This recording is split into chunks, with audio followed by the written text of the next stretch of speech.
Hello everyone, I am going to explain AC bridges. AC bridge क्या है और what is the main difference between AC and DC bridge? So the main difference between AC and DC bridge is the DC bridge consists of DC voltage source and AC bridge consists of AC voltage source for its operation. So here is the circuit diagram of AC bridge. It consists of AC voltage source V, and this bridge has four arms. These are AD, AB, DC, BC.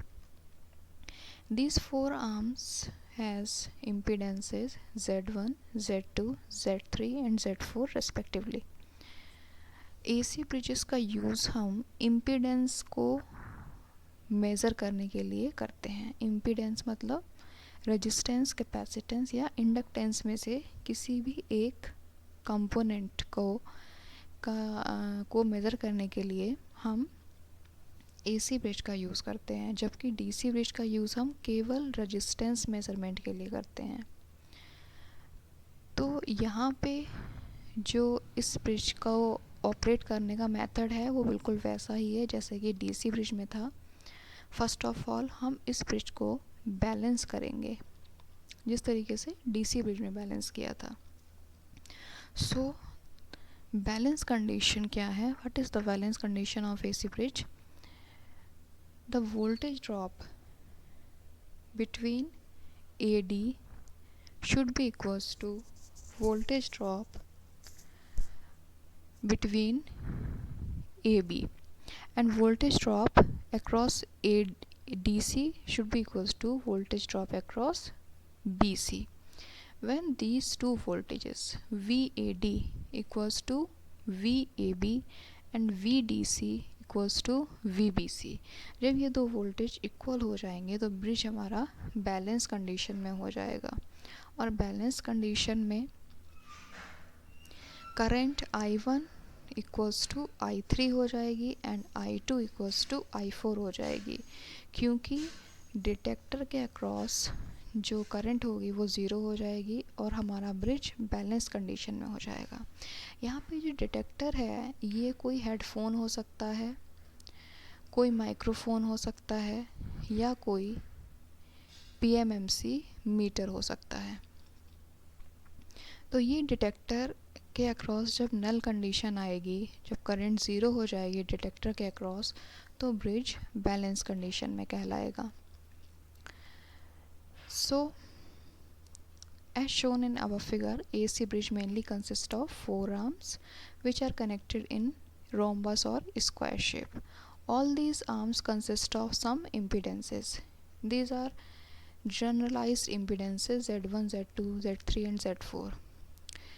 Z1 की जगह हम register, capacitor या inductor कुछ भी लगा सकते हैं. इसी तरीके से Z2 की जगह, Z3 की जगह एंड Z4 की जगह. ये एक जनरलाइज सर्किट है. जब हम टाइप्स ऑफ ब्रिज पढ़ेंगे एसी ब्रिजेस, तो हम Z1, Z2, Z3, Z4 की जगह कोई कंपोनेंट ऐड करेंगे फॉर मेजरिंग कैपेसिटेंस, इंडक्टेंस और frequency.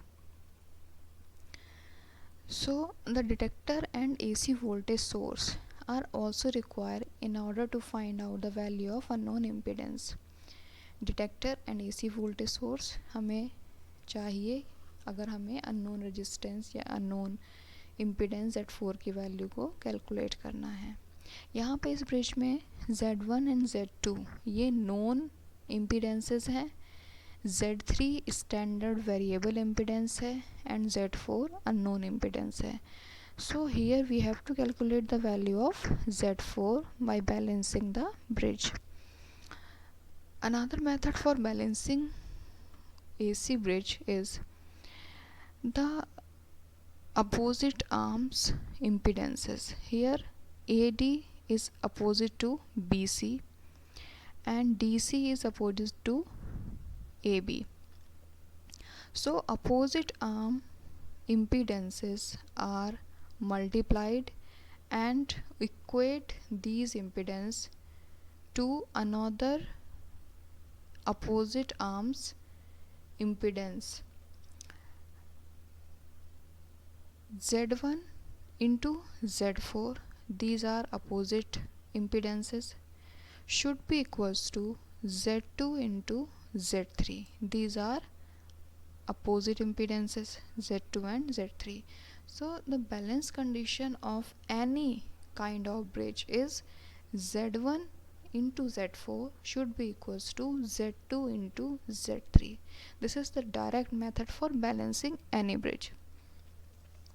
So the balance equation of this bridge is Z1 into Z4 equals to Z2 into Z3, और यहाँ से हमें Z1 Z2 पता है, अननोन वैल्यू हमारी Z4 है, तो हम Z4 को कैलकुलेट कर सकते हैं. Z4 equals to Z2 Z3 upon Z1.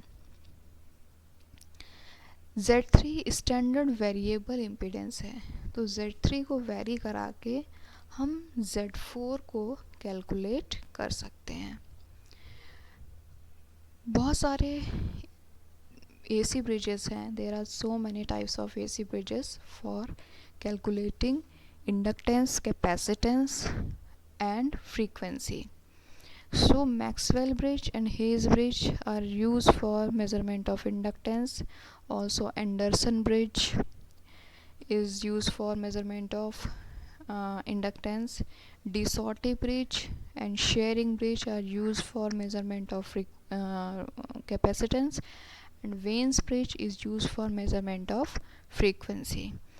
But this is the generalized AC bridge circuit, and here is the working of this bridge.